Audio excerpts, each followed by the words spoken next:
우리 하나님의 말씀 찾겠습니다. 요한복음 21장 15절로 25절입니다. 요한복음 21장 15절로 25절. 우리 한 목소리로 합독합니다. 그들이 조각 먹은 후에 예수께서 시몬 베드로에게 이르시되 요한의 아들 시몬아, 내가 이 사람들보다 나를 더 사랑하느냐 하시니 이르되 주님 그러하나이다. 내가 주님을 사랑하는 줄 주님께서 아시나이다. 이르시되 내 어린 양을 먹이라 하시고 또 두 번째 이르시되 요한의 아들 시몬아, 내가 나를 사랑하느냐 하시니 이르되 주님 그러하나이다. 내가 주님을 사랑하는 줄 주님께서 아시나이다. 이르시되 내 양을 치라 하시고 세 번째 이르시되 요한의 아들 시몬아, 내가 나를 사랑하느냐 하시니 주님께서 세 번째 내가 나를 사랑하느냐 하시므로 베드로가 근심하여 이르되 주님 모든 것이 아시오매 내가 주님을 사랑하는 줄을 주님께서 아시나이다. 예수께서 이르시되 내 양을 먹이라. 내가 진실로 진실로 내게 이르노니 내가 젊어서는 스스로 띠뛰고 원하는 곳으로 다녔거니와 늙어서는 내 팔을 벌리리니 남이 내게 띠띠우고 원하지 아니하는 곳으로 데려가리라. 이 말씀을 하심은 베드로가 어떠한 죽음으로 하나님께 영광을 돌릴 것을 가리키심이더라. 이 말씀을 하시고 베드로에게 이르시되 나를 따르라 하시니 베드로가 돌이켜 예수께서 사랑하시는 그 제자가 따르는 것을 보니 그는 만찬 속에서 예수의 품에 의지하여 주님을 파는 자가 누구오니까 묻던 자더라. 이에 베드로가 그를 보고 예수께 여짜오되 주님, 이 사람은 어떻게 되겠사옵나이까? 예수께서 이르시되 내가 올 때까지 그를 머물게 하고자 할지라도 내게 무슨 상관이냐? 너는 나를 따르라 하시더라. 이 말씀이 형제들에게 나가서 그 제자는 죽지 아니하겠다 하였으나 예수의 말씀은 그가 죽지 않겠다 하신 것이 아니라 내가 올 때까지 그를 머물게 하고자 할지라도 내게 무슨 상관이냐 하신 것이로라. 이 일들을 증언하고 이 일들을 기록한 제자가 이 사람이라. 우리는 그의 증언이 참된 줄 아노라. 예수께서 행하신 일 이외에도 많으니 만일 낱낱이 기록된다면 이 세상이라도 이 기록된 책을 두기에 부족할 줄 아노라. 아멘. 할렐루야. 오늘 말씀은 나를 끝까지 사랑하시는 주님이라는 말씀 제목으로 함께 은혜 나누겠습니다. 여러분, 오늘 이 말씀 베드로의 이제 우리가 지난 시간에 베드로가 예수님을 부인하고 그리고 예수님을 그 말씀 앞에서 완전히 무너져 버리는 그 베드로의 모습을 보게 됩니다. 여러분, 무너짐으로 인하여서 베드로는 그 자리에서 다시 일어난 게 아니라 실패의 자리에서 다시 옛생활로 돌아가게 되죠. 그래서 오늘 요한복음 21장 1절로 14절의 내용을 보게 되면은 여러분, 베드로가 다시 어부의 자리로 돌아가서 그리고 그곳에서 또다시 실패의 쓴맛을 보게 됩니다. 여러분, 기독교는 만남의 종교입니다. 예수님은 여러 가지 방법으로 믿는 자들과 만나고 동행하기를 원하신다라는 거예요. 예수님과의 동행은 가장 큰 축복인 줄로 믿습니다. 제자들이 예수님과 함께 동행할 때는 아무 걱정이 없었어요. 너무나도 좋은 그런 하루하루의 삶이었죠. 자신의 인생을 포기하고, 아니 내가 지금까지 함께했던 가족까지도 버리고 예수님을 쫓을 정도로 그 만남은 너무나도 큰 축복이었다라는 거죠. 그런데 그 만남을 깨버린 자가 누구예요? 바로 제자들이었습니다. 분명히 끝까지 가겠다라고 했던 제자들이었지만은 예수님 옆에 남은 자들은 아무도 없다라는 거죠. 그리고 그 실패의 자리에서 결국 어디로 가는 거예요? 옛 생활로 돌아가게 되는 거죠. 여러분, 밤이 새도록 그물을 내렸지만 고기를 잡았어요? 못 잡았어요? 못 잡았어요. 여러분, 결국 그들은 밤새 헛수고만 한 거예요. 하나님 없는 인생은 결국 어떤 인생이에요? 헛된 인생일 수밖에 없다는 것을 또다시 가르쳐 줍니다. 스스로의 노력으로 열심히 해서 자유와 행복을 누리는 것 같아 보여도 결국은 불행해질 수밖에 없는 거예요. 주님의 손을 떠난 그 모습은 결국 실패의 자리에서 머물 수밖에 없는 인생이라는 거예요. 아무것도 거둘 수 없는 그런 헛된 인생이다라는 것을 다시 한번 보여주는 거죠. 그러니 속도보다 중요한 것은 방향을 잃지 않는 거예요. 인생의 방향을 하나님께 바치고 우리 주님과 동행하는 그런 가운데서 최선의 삶을 살아야 될 줄로 믿습니다. 여러분, 그렇게 밤이 새도록 헛수고했던 그들에게 누가 찾아오셨어요? 바로 우리 주님이 다시 찾아오셨습니다. 그리고는 예수님은 그들에게 배 오른편에 그물을 던지라 라고 말을 하셨어요. 그랬을 때에 그물에 걸린 고기들이 153마리가 걸려 또한 이 배에 가득 차게 된 거죠. 그 배만 가득 찬 것이 아니라 그 옆에 있던 배까지도 가득 차게 되는 놀라운 역사를 보게 됩니다. 여러분, 이 모습은 마치 예수님께서 베드로에게 처음 찾아오셨을 때의 그 모습과 동일한 모습이에요. 여러분, 우리는 매일같이 실수하며 실패하며 살아갑니다. 그때마다 주님은 다시 똑같이 누구에 찾아오는 거예요? 우리에게 찾아오십니다. 다른 모습으로 찾아오는 것이 아니라 바로 동일한 모습으로 우리 주님은 우리에게 찾아오시는 줄로 믿습니다.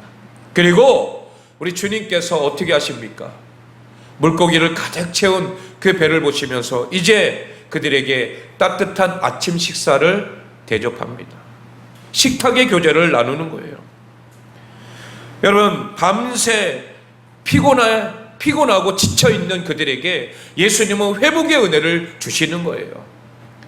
여러분, 우리 인생 가운데 우리 주님이 바로 이런 모습으로 우리에게 찾아오신다라는 거예요. 그냥 오시지 않습니다. 주님은 우리를 회복하기 위해서 우리를 만나주시고 우리 인생을 이끌어주시는 줄로 믿습니다.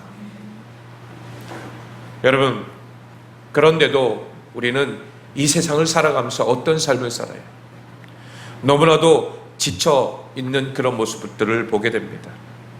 오늘날 직장인들에게 많이 나타나는 현상이 있어요. 매너리즘, 번아웃.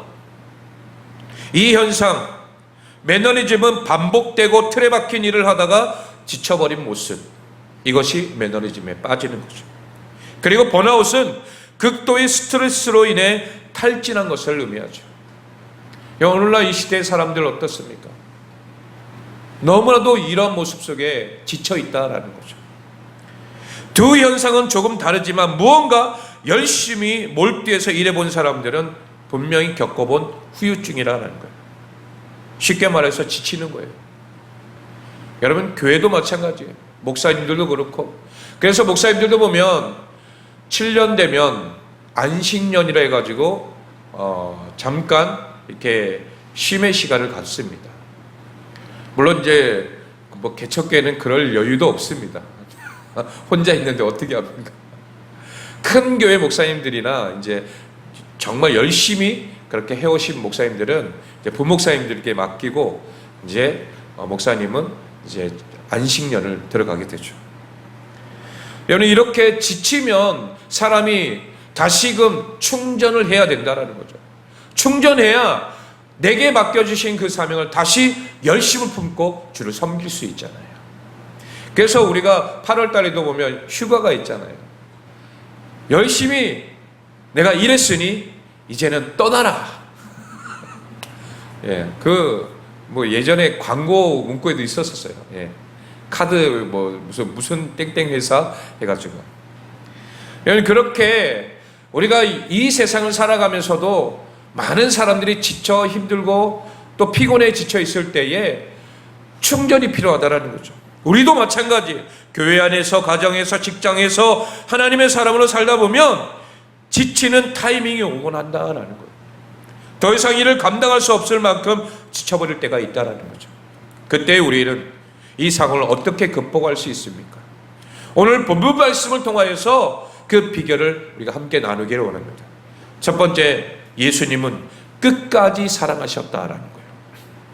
여러분, 앞서 예수님은 유월절 전날 또 제자들의 발을 씻기시며 서로 사랑하라라고 하는 세 계명을 주셨어요.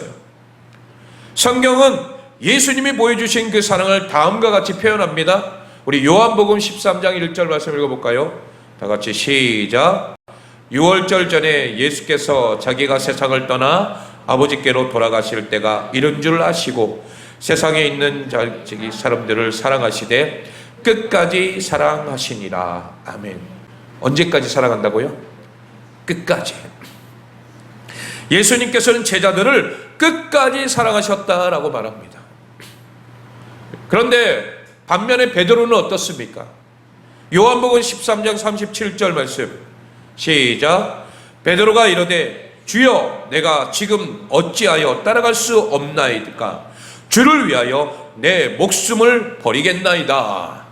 여러분, 베드로가 뭐라고 그랬어요? 목숨까지 버리겠다고 그랬어요.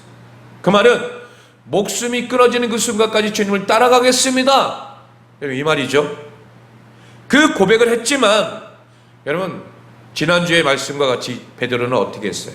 3번씩이나 예수님을 부인했어요. 저주까지 하면서. 예수님이 체포당할 때에 칼을 휘둘러 말구의 귀까지 잘랐던 이 베드로였지만 그도 결국 실패하고 결국 탈진하고 만 거죠. 사랑하는 성도 여러분, 예수님은 우리가 사랑받을 만한 자격이 있어서 우리를 사랑하신 게 아니에요. 예수님께서 먼저 우리를 사랑하기로 작정하신 줄로 믿습니다.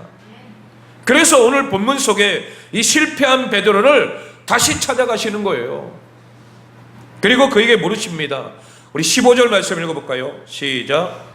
그들이 조밥 먹은 후에 예수께서 시몬 베드로에게 이르시되 요한의 아들 시몬아 내가 이 사람들보다 나를 더 사랑하느냐 하시니 이르되 주님 그러하나이다. 내가 주님을 사랑하는 줄 주님께서 아시나이다. 이르시되 내 어린 양을 먹이라 하시고 아멘. 여러분, 예수님은 시몬 베드로에게 내가 나를 사랑하느냐라고 물으십니다. 그것도 몇 번씩이나요? 3번이라. 16절 17절도 마찬가지로 똑같이 그렇게 물으십니다. 여러분, 이 말씀은 오늘 누구에게 말씀하셔요? 나에게 말씀하십니다. 베드로가 아니에요. 지금 이 시간 베드로는 없어요. 오늘 우리가 이 자리에 있기에 주님께서 우리에게 물으시는 줄로 믿습니다. 네가 나를 사랑하느냐? 예수님 우리에게 물으십니다.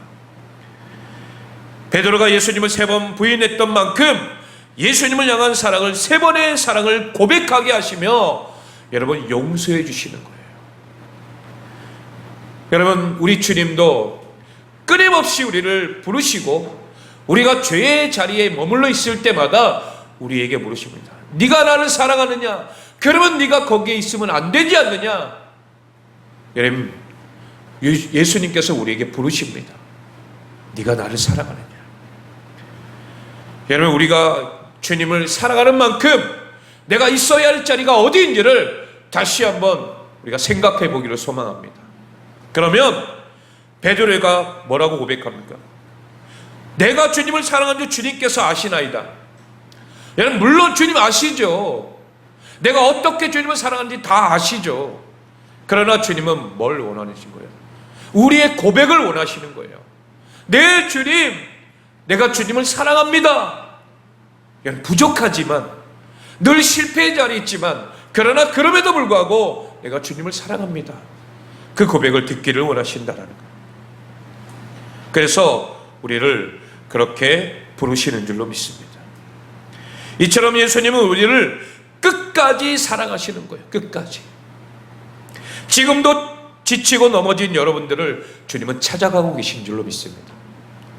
그 예수님의 사랑을 깊이 누리고 맡겨진 사명을 다시 회복하는 저와 여러분들 되기를 소망합니다. 두 번째는 사랑하는 자가 섬길 수 있습니다. 예수님은 베드로를 다시 부르시며 그에게 목양의 사명을 맡기셔요. 우리 15절 하반절 말씀을 우리 다시 읽어볼게요. 하반절 말씀 시작.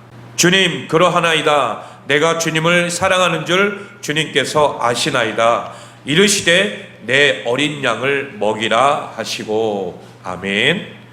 여러분 뭐라고 합니까? 이르시되 내 어린 양을 먹이라 하시고, 주님께서 분명히 말씀하실 때에 내 어린 양을 먹이라 말씀하십니다.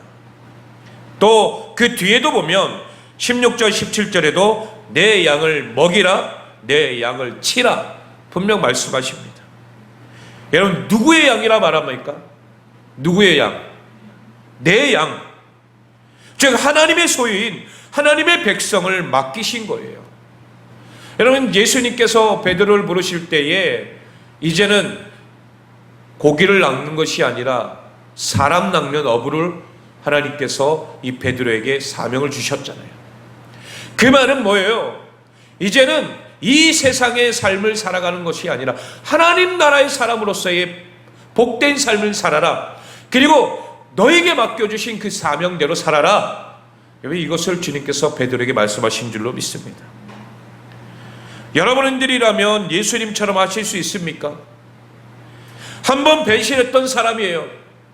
아니 한 자리에서 무려 3번씩이나 배신했단 말이에요.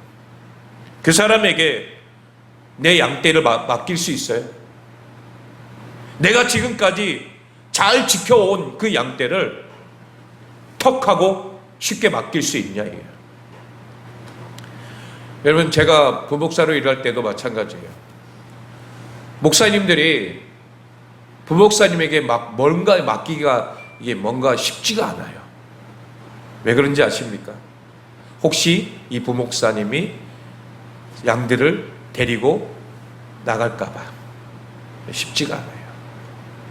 그래서 웬만한 것은 다 담임 목사님이 하시고 이제 부수적인 일들만 부목사님들에게 가끔씩 설교를 맡기기도 하죠. 제가 이제 사역할 때도 그런 모습들을 많이 봤어요.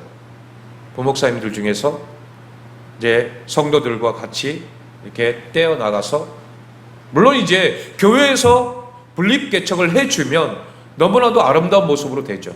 그런데 그게 아니라 이 부목사님이 개인적인 어떤 감정과 어떤 모습으로 성도들과 같이 함께 계속 그렇게 관계를 맺다가 떨어져 나가는 그런 모습들은 너무나도 아픈 모습이죠. 여러분 이렇게 베드로도 마찬가지예요. 베드로도 예수님을 3번씩이나 부인했단 말이에요. 그랬던 그런 사람들에게, 그런 사람 이 베드로에게 양을 맡긴다라는 거, 주님의 양을 맡긴다라는 거, 여러분 쉬운 일은 아니라는 거죠. 그러나 예수님은 넘어진 베드로를 다시 일으키며 사명을 부여주십니다. 여러분 그냥이 아니에요. 그냥 맡겨주시는 게 아니에요. 회복시켜 주십니다. 회복시켜 주시고 난 후에 양들을 맡기시고 그 양들을 먹이라. 예수님의 말씀대로 그에게 능력을 주시는 줄로 믿습니다. 여러분 이것이 바로 진정 주님께서 우리에게 해주시는 거룩한 회복의 은혜인 줄로 믿습니다. 그냥 우리에게 맡겨주시는 게 아니에요. 주님은 우리를 용서해 주시고 회복시켜 주시고 그 은혜 가운데 다시 또한 사명의 자리로 우리를 인도하시는 줄로 믿습니다. 그렇다면 대체 이 사명 어떻게 감당할 수 있습니까? 베드로가 실패했던 것처럼 우리 역시 주님이 주신 사명을 감당할 능력이 없다라는 거예요. 그렇기 때문에 예수님께서는 베드로에게 계속 물으시는 거예요. 네가 나를 사랑하느냐? 사랑하는 성도 여러분, 서로 사랑을 하라는 거예요. 근본은 사랑입니다. 주님의 사랑이 없다면 여러분 사명을 감당할 수 있을까요? 감당할 수 없다라는 거예요. 또 양떼를 돌보는 일은 내 힘으로 감당할 수 없다라는 거예요. 어떻게 원수를 사랑할 수 있습니까? 오직 이 일은 예수님을 사랑할 때만이 감당할 수 있다라는 거예요. 내 힘으로 하는 자가 아니라 예수님을 사랑하는 자에게 이 일을 감당할 수 있는 거예요.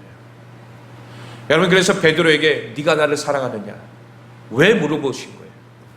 진짜 주님을 사랑해야만이 그 일을 뭐 할 수 있기 때문에요? 감당할 수 있기 때문이에요. 한번 실패해 본 사람은 그 마음을 알아요. 그래서 항상 마음에 짐을 갖고 있습니다. 내가 주님을 부인했지, 내가 주님을 배신했지. 여러분, 그 실패의 모습이 있기 때문에 다시는 주님 앞에 나아갈 때에 실패의 자리에 나가지 않겠습니다. 여러분, 그 모습 속에서 주님께서 물으시는 그 물음에 우리가 당당히 대답하기를 소망합니다. 내가 나를 사랑하느냐? 예, 주님, 내가 주님을 사랑합니다. 여러분, 우리 한번 고백할까요? 내가 주님을 사랑하느냐? 그러면 뭐라고 했어요? 네, 주님을 사랑합니다. 죠 다시 묻겠습니다. 내가 주님을 사랑하느냐? 예, 이 고백이 우리의 삶 가운데 날마다 있기를 소망합니다. 그런 사람이, 그런 주님의 사랑이 내 안에 가득할 때만이 우리가 하나님의 사명을 감당할 수 있는 줄로 믿습니다. 우리가 예수님을 사랑할 때 주님께서 이 일을 감당할 능력을 주신다라는 거예요. 여러분, 베드로에게 그냥 사명을 주신 게 아니에요. 능력 주시고 그 사명을 주시는 줄로 믿습니다. 우리를 끝까지 사랑하신 예수님을 우리 역시 끝까지 사랑하며 맡겨진 사명을 능히 감당할 수 있는 우리 모두가 되기를 소망합니다. 우리 마지막 다시 한번 요한복음 13장 1절 다시 읽겠습니다. 시작. 유월절 전에 예수께서 자기가 세상을 떠나 아버지께로 돌아가실 때가 이른 줄 아시고 세상에 있는 자기 사람들을 사랑하시되 끝까지 사랑하시니라. 아멘. 할렐루야. 끝까지 우리를 사랑하시는 주님, 여러분, 우리가 주님을 사랑한다 고백하며 내게 맡겨주신 사명을 온전히 우리가 이루어낼 수 있는 복된 주의 자녀들 되시길 예수 그리스도의 이름으로 축원합니다.